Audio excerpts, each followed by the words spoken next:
Humanity was marked dangerous. The galaxy didn't believe it. The hallway lights blinked on by themselves as the alien team stepped further inside. Eidolon Point. The walls were lined with old human tech, outdated by galactic standards, but somehow still humming. "This place should be dead," hissed Vern, the insectoid technician, antennae twitching with unease. Commander Tyrex narrowed his eyes, scanning the shadows. "Stay alert. Something's not right." Behind them, the heavy blast doors sealed shut with a metallic clunk. The sound echoed through the silence like a warning. Jalari, a glowing crystalline observer from the council, turned sharply. The doors, they closed on their own. Tyrex tapped his comm. "Base team, do you read?" "We're inside. Respond." Static. No reply. He tried again. "Nothing." VOR and muttered. "We're jammed. Either it's a malfunction, or if someone doesn't want us leaving."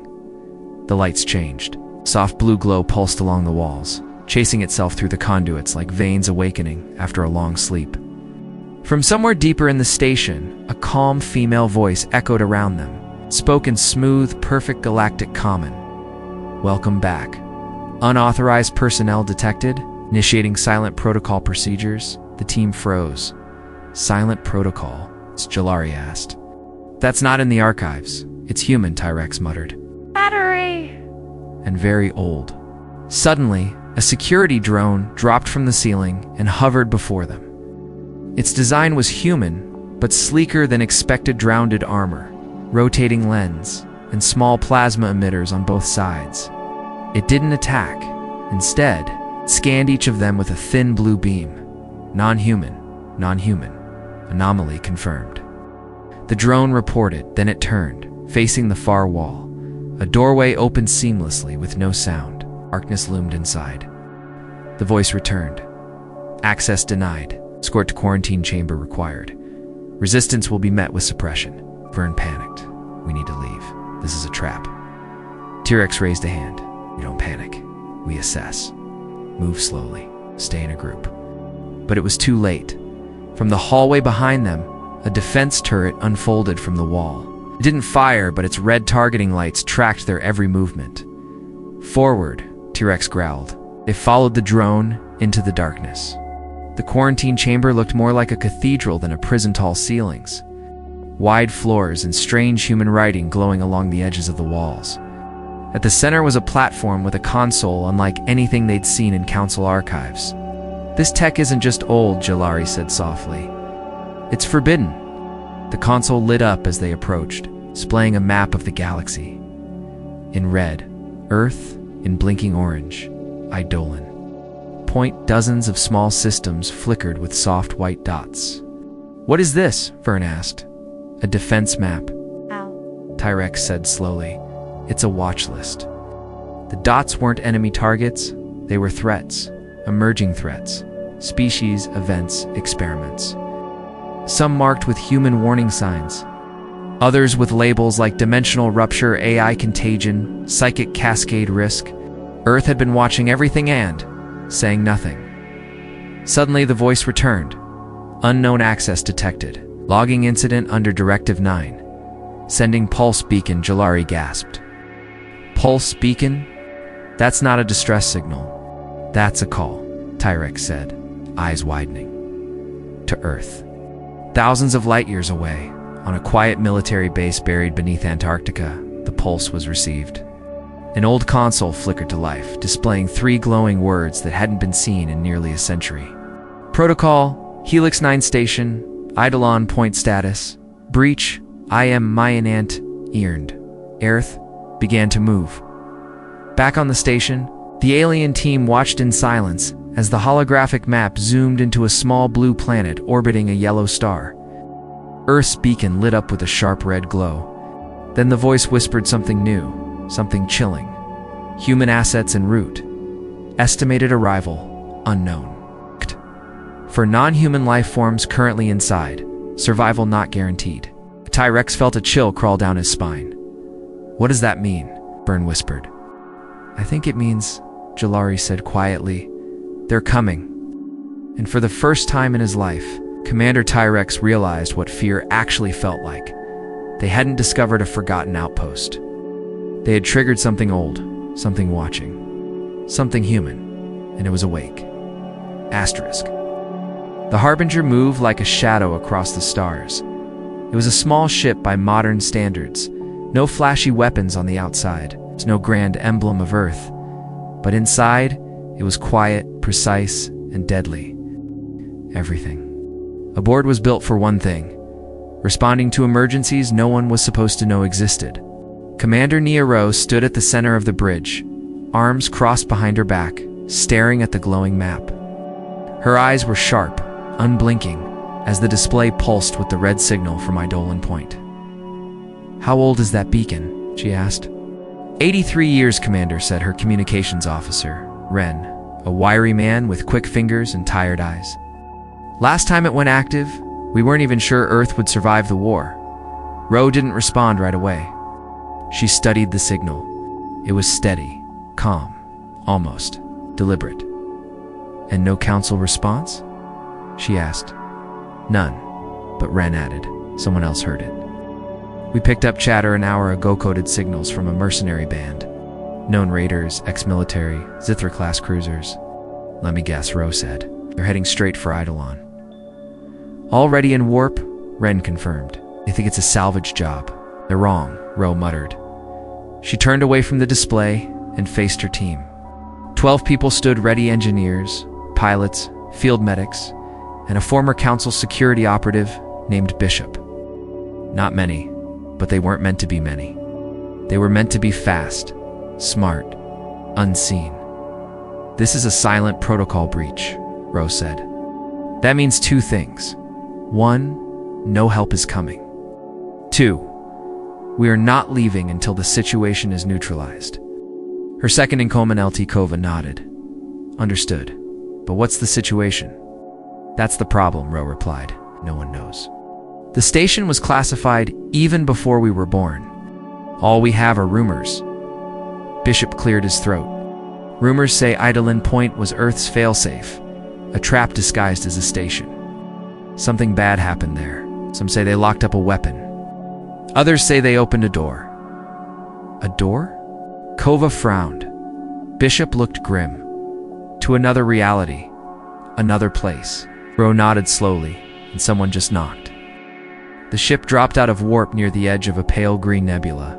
Through the forward screen, Eidolon Point floated like a ghost in the dark.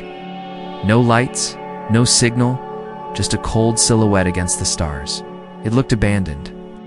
But the Harbinger's sensors told a different story. "Power readings detected," Ren said. "Low, but active. Looks like it's running on internal reserves." "No signs of battle?" Ro asked. "Negative. But there are life forms on board. Non-human." Everyone on the bridge went quiet. Ro tapped her console. "Prepare boarding teams. Stealth suits only. No weapons unless I say so. And keep the ship cloaked. I want this quiet." Within minutes, the boarding shuttle detached, slipping silently toward the station. Inside the shuttle, Ro ran a quick systems check on her gear. Her suit was light, but strong, fitted with a reactive surface that absorbed heat signatures and bent light. Wouldn't make her invisible, but it would give her the edge. Bishop sat beside her, checking his neural link. "You think they know we're coming?" "No," Ro said, "but they'll know soon enough." The shuttle docked with the station using a manual lock. The hatch opened with a hiss. They stepped into darkness. The air was still, dry, but breathable. The station didn't feel empty, it felt like it was watching. As they moved deeper, soft blue lights blinked on, following them. The station was responding to them. Commander Kova whispered over comms, "This place, it's listening." They passed empty halls, sealed doors, and long corridors filled with unused tech. Everything was old, but still intact. Then they saw the signs of intrusion: burned cables, scorched panels, strange footprints leading toward the core. "Aliens," Bishop said. "Not council types, scavengers." They weren't alone. Then came the whisper, soft at first, barely audible. The station's AI human signal verified. Command authority confirmed. "Welcome back, Commander Ro." She stopped walking. "It knows my name," of course, the voice said. "You were born for this." The team stared at her. Ro didn't speak. The AI continued. "Threat level rising. External entities attempting to override core systems. Silent Protocol Helix 9 is active. You are authorized to proceed to the heart." Kova leaned close. "The heart. What's that?" Rao's face was pale. "The part no one was ever supposed to open." Behind them, the hallway lights flickered, and ahead, in the dark core of the station, something began to wake Asterisk. They walked in silence. The air felt colder now. Lights flickered as they moved, not because of damage, but as if the station was watching their every step and deciding what to show them. Ro led the way, her boots echoing faintly on the metal floor. Behind her, Bishop and Kova scanned their surroundings with tense eyes. The rest of the team followed close, weapons lowered, but ready. The corridor ahead led to a thick door made of a strange black metal. It was smooth, without a handle or controls. "This is it," Ro said softly. "The heart vault. It's more like a tomb," Bishop muttered. The AI's voice returned. Calm and clear. Security scan in progress. Human signature confirmed. "Second key required for access?" "Second key?" Kova asked. Ro didn't look surprised. "It means someone else has to help me open it. Someone not human." "Why?" Ren asked through the cum. "Fail safe," Ro said. "The vault only opens if there's trust between species. It's meant to force cooperation." Bishop frowned. "And what if there's no one else around to help? Then it stays closed," Ro replied. "Or it opens another way by force. And that wakes everything inside." Suddenly, lights turned red. Sirens blared deep within the walls. "Warning," the AI said. "Containment breach detected in sublevel 4. Core systems compromised. External tampering confirmed." "That's them," Kova said. "The alien scavengers. They're breaking in."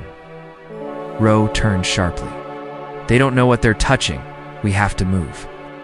They rushed through side corridors, using maintenance paths Ro had studied. Years ago in secret, as they ran, the station groaned and shook.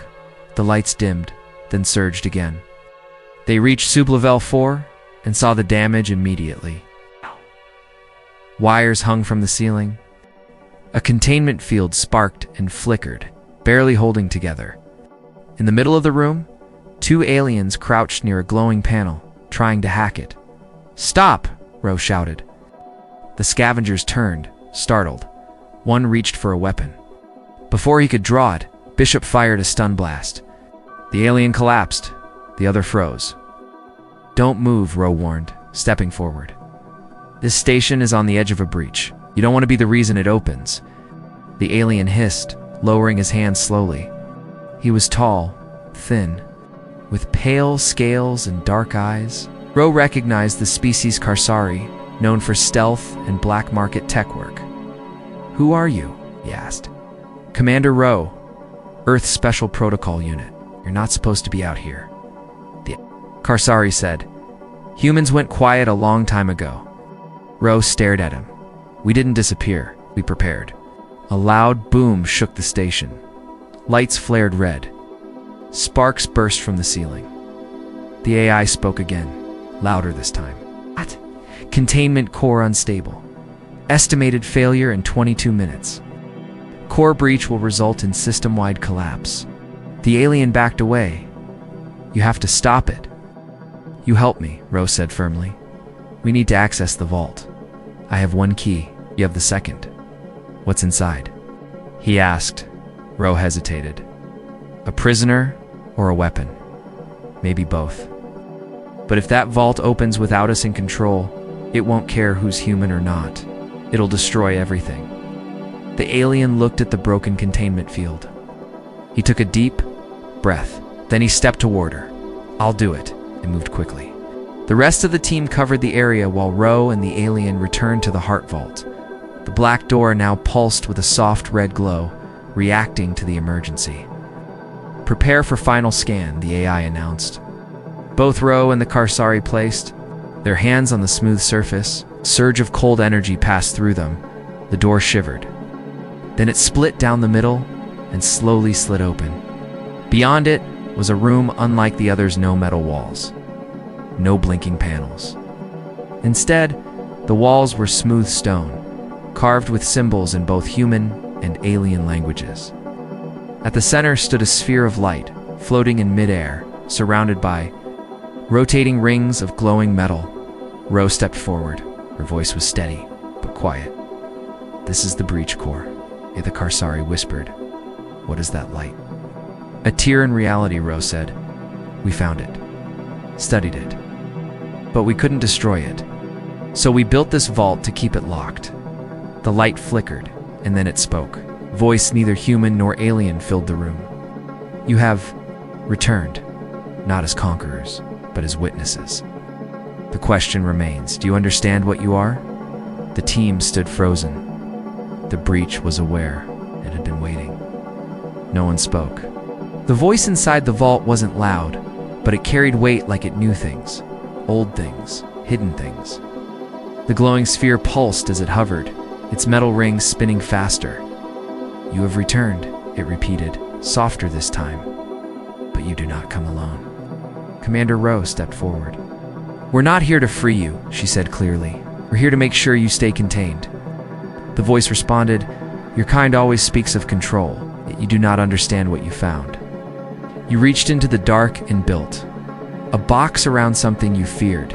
You called it protection. Call it silence." Ro didn't flinch, and silence kept the galaxy alive. The light flared, just for a moment, and the room grew warmer. The alien beside Ro stepped back, nervous. "Is it angry?" Ro shook her head. "It's testing us." From her belt, she pulled a silver module, worn and marked with deep grooves. She slid it into a slot on the nearby wall. The spinning rings around the sphere slowed. "I'm activating the primary seal," she said. "It'll hold if we give it enough power." The AI's voice returned. "Warning. Energy systems unstable. Containment power dropping. External interference detected." Bishop's voice crackled over comms. "Commander, we've got a problem. Multiple ships just arrived. Not Council, not ours. Definitely armed." Ro cursed under her breath. "The mercenaries. Weapons hot," Bishop added. "Looks like they're here to claim the station." "Hold them off," Ro ordered. "No one enters the vault." She turned to the Karsari alien. "We need more power. This seal won't last." He nodded quickly, pulling a tool from his belt. "There's a power relay under the main ring. It can boost the flow, but someone has to stay here to control the surge." "I'll do it," Ro said. "No," he replied. "Your command. If this fails, they'll need you. I'll stay." Ro stared at him. She didn't trust him, not fully, but his eyes held no fear now, only resolve. "Fine," she said. "Don't die." She stepped out of the vault and sealed the door behind her, leaving him alone with the breach. Back in the main corridor, Bishop and two others crouched behind a bulkhead as the first mercenary team stormed in. They were armored, loud, and careless, shooting. Into the dark as they advanced, Bishop waited, then gave the signal. Flash mines lit up the hallway. Stun rounds fired from above and below. Mercenaries fell one by one, confused and blind. But more were coming. Ro arrived just as the second wave hit. The air filled with smoke and shouts. She moved like water, fast, focused, deadly. Her suit absorbed a plasma shot, redirected it, and returned fire. One mercenary went down hard. "We can't hold them forever," Bishop growled, reloading. "We don't have to," Ro replied. "Just long enough." The station trembled. Distant rumble echoed through the floor. Inside the vault, the Karsari alien gritted his teeth as sparks burst from the control panel. His hands moved fast, twisting wires, rerouting energy. The sphere of light above him pulsed with growing heat. "I was a thief," he whispered, "not a hero," the sphere responded. "You are more than what you were." A surge of light filled the room and the seal snapped into place with a heavy, satisfying hum. The breach was stable. For now, the vault door unlocked. Ro rushed in, just as the alien collapsed to his knees. "You did it," she said, helping him up. He looked dazed. Saw things, visions, not just of Earth, but everything. So many futures, so many endings. Can it still break through, he asked. Only if someone lets it, Ro replied. Suddenly, her cum crackled again. Commander Wren said urgently, "You'd better get to the bridge. There's a new contact." "What kind of contact?" Ro asked. Wren hesitated. "Earth," he said. "Human warship just dropped out of warp. Big one, fully armed." Ro blinked. "That's impossible. No one knew we were here." AI's voice echoed again, one last time, soft and strange. "You called, and now," they've answered. Ro and the others turned toward the docking bay. Outside in orbit, a sleek black ship with no name hovered above Eidolon Point, and it had come prepared. The black ship above Eidolon Point didn't send any messages. No hail, no warning. It simply appeared, silent and massive, like a shadow pulled from the void. Commander Ro stood in the observation deck, staring through the glass. Her breath fogged slightly on the cool surface. "That's not a regular Earth ship," Wren said behind her. "No markings, no ID signal. It's using tech I've never seen." "I've seen it," Ro said.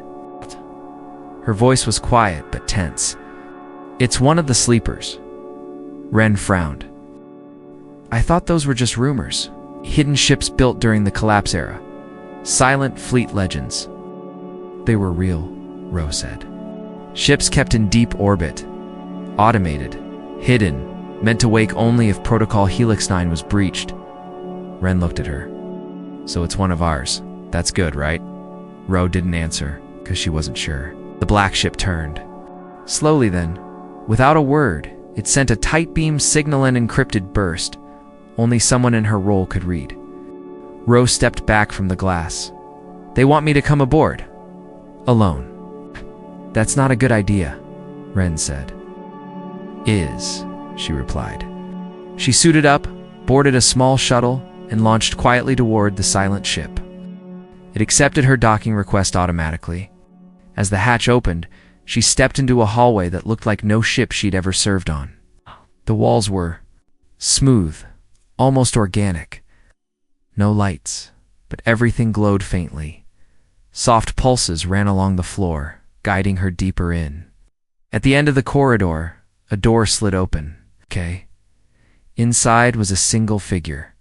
Human, middle-aged, pale skin, bald, wearing a gray uniform with no rank, no name, and no emotion. He didn't smile. "Commander Ro," he said. "We've been watching." She raised an eyebrow. "We?" "The Continuity Program," he replied. "Founded after the first breach. We maintain the old protocols, study the anomalies. Prepare for the day Earth is needed again." "You're late," she said. "We're on time," he replied calmly. "You've done well. The vault is stable. The breach has not expanded, but this is just the beginning." "What do you mean?" Ro asked. The man motioned to a nearby table. A hologram flickered to life. It showed the galaxy. Dozens of dots began blinking red. "Other vaults," she guessed. He nodded. "Other tiers. Some small, some hidden, some growing." "And no one said anything?" Ro asked. "They were locked away before the Council even knew Earth could reach space," he said. "But now, someone is trying to open them. Who? We don't know. But it's not just the mercenaries. They're pawns. Someone or something wants to break the seals, and once they do, the hologram showed a simulated spread breaches opening like cracks through the galaxy. Whole systems swallowed. Stars going dark. This cannot happen," he said. "That's why you're here. And why this ship is now under your command." Ro stared at the display, her jaw tight. "You want me to fight a war no one believes is real?" He nodded. "You've already started." She looked at the ship around her. The hum of deep systems. The strange energy in the walls. The sense of something vast beneath the surface. "What's this ship called?" she asked. The man smiled for the first time. "Epitaph," he said. Look at it, Eidolon Point. Wren watched the station's sensors nervously. Adolescent days. The mercenaries hadn't all retreated. Some had regrouped. What are their smaller ships was trying to slip behind the station's outer ring. They're going for the data core, he muttered. Inside the station, Bishop moved through the corridors with 2 techs. They'd been sent to lock down the data vault. Anything the mercs got their hands on could risk a full council incident. Eyes open, Bishop warned. We're not alone. Sure enough, a squad of armored figures stepped from the shadows. Weapons raised. They weren't shooting yet, but it was clear they would if needed. One of the mercs, taller than the rest, stepped forward. You don't understand what's in that vault, he said. It doesn't belong to Earth. It belongs to the stars. Bishop leveled his weapon. Funny. Looks like it's ours to me. The merc's eyes glowed faintly, and that's when Bishop realized he wasn't fully alien or human. Something else had touched him. Something from the breach. Fall back, Bishop said into his cum. Too late, the merc whispered, and the walls around them began to shift. The breach wasn't done. It was spreading again. Asterisk, the walls rippled like water. What had been smooth metal now shimmered, with strange symbols glowing red and blue. The air grew thick, heavy, as if the station itself was holding its breath. Bishop took a slow step back, weapon aimed. The half-merc stood still, eyes glowing brighter now, voice low and calm. You can't stop it, he said. It's already inside. It knows your fears. It sees your thoughts. You let it wake. All you can do now, ... is kneel. Not happening, Bishop said, and fired. The stun round hit the merc in the chest, but instead of dropping, he just smiled. His body twitched, shimmered, and then reshaped slightly, like his skin didn't know what form to keep. Behind him, the others started to move, but not like soldiers. Their limbs jerked unnaturally. Their eyes were wrong. Something had infected them. Bishop turned and ran. Ren. He barked into the cum. Seal Corridor C9, we've got breach-infected hostiles. This isn't just a raid. The thing's spreading through people. Ren's voice came back, panicked.